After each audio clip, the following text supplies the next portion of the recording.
अमरनाथ शर्मा एक बहुत ही शांत स्वभाव और नेक दिल इंसान थे। पूरे मोहल्ले में लोग उनकी इज्जत किया करते थे। उनकी पत्नी लता देवी भी बेहद समझदार और प्यार करने वाली महिला थी। दोनों ने मिलकर अपने छोटे से घर को प्यार और अपनापन से भर रखा था। एक शाम पूरा परिवार साथ बैठकर खाना खा रहा था। तभी लता देवी मुस्कुराते हुए बोली, सुनिए जी, अब हमारे दोनों बेटे आरव और करण बड़े हो गए हैं। मैंने दोनों के लिए अच्छे रिश्ते देखे हैं। अगर आप कहें तो अब इनके विवाह की बात आगे बढ़ा दें। अरे क्यों नहीं, घर में बहुएं आएंगी तो रौनक और बढ़ जाएगी। लेकिन पहले बच्चों से पूछ लो अगर इन्हें कोई पसंद है। आरव तुरंत बोला, नहीं पिताजी, आपकी पसंद ही हमारी पसंद है। करण भी मुस्कुरा कर बोला, आप लोग हमारे लिए गलत सोच ही नहीं सकते। दोनों बेटों की शादी हो गई। बड़ी बहू का नाम प्रिया था और छोटी बहू का नाम स्नेहा। शुरू में सब बहुत खुश थे। पूरा परिवार साथ बैठकर खाना खाता, हंसता बोलता और हर त्योहार मिलकर मनाता था। समय बीतता गया। धीरे धीरे जिंदगी बदलने लगी। लगभग 10 साल बाद एक दिन प्रिया ने लता देवी से कहा, माँ जी, हम आपसे एक जरूरी बात करना चाहते हैं।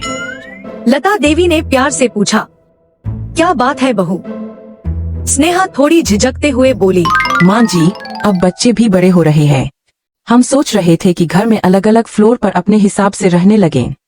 यह सुनकर लता देवी का दिल टूट गया, मगर उन्होंने चेहरे पर मुस्कान रखी और बोली, कोई बात नहीं बेटा, अगर इससे तुम लोग खुश रहोगे तो हमें भी खुशी होगी। धीरे धीरे घर एक ही होते हुए भी 3 हिस्सों में बंट गया। नीचे अमरनाथ और लता देवी रहते थे, ऊपर दोनों बेटे अपने परिवारों के साथ। एक सुबह करण अपने बेड पर बैठा हुआ फोन चला रहा था। तभी लता देवी कमरे में आई और प्यार से बोली, आज मेरा मन है कि पूरा परिवार साथ बैठकर नाश्ता करे। और हाँ करण, मैं तेरे लिए तेरे फेवरेट आलू के पराठे भी बनाऊंगी। माँ, अब इतना भारी खाना कौन खाता है? और वैसे भी छुट्टी के दिन आराम करता हूँ। लता देवी नाराज होकर कमरे से बाहर चली गई।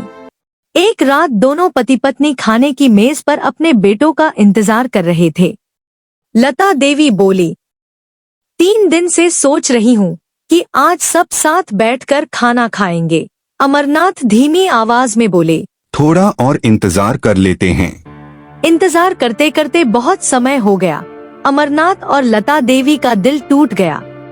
अब हाल यह हो गया था कि पोते पोतियां भी अपने दादा दादी से ज्यादा बात नहीं करते थे।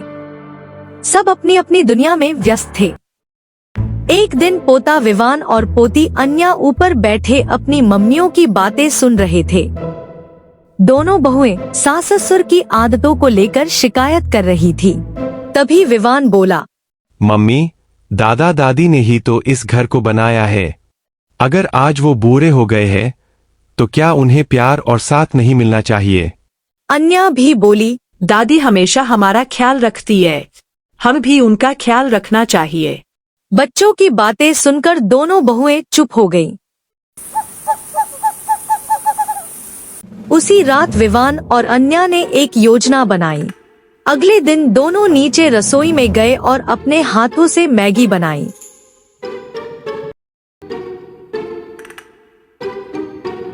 जब पूरे घर में खुशबू फैल गई तो सब नीचे आकर सोफे पर बैठ गए। अनन्या बोली, सबको साथ बैठकर खाना खाना होगा। विवान ने कहा, हमें साथ रहने में मजा आता है, अलग अलग रहने में नहीं। दादी और दादा के साथ भी रहना अच्छा लगता है। आज तुम्हें सबके साथ बैठकर खाना ही खाना होगा। लता देवी बोली, हमें खाने से ज्यादा अपने बच्चों का साथ चाहिए था। दोनों बेटों को अपनी गलती का एहसास हुआ। हमें माफ कर दो माजी बाबूजी। हमें भी माफ कर दो माजी बापूजी। तभी विवान मजाकिया अंदाज में बोला, अब हफ्ते में एक बार डिनर रहेगा और रोज मेरी मेहंदी। बुद्धू, वो मेहंदी नहीं, मैगी होती है। सब हंस पड़े। सालों बाद उस घर में रौनक आई और लता देवी भी बहुत खुश हुई।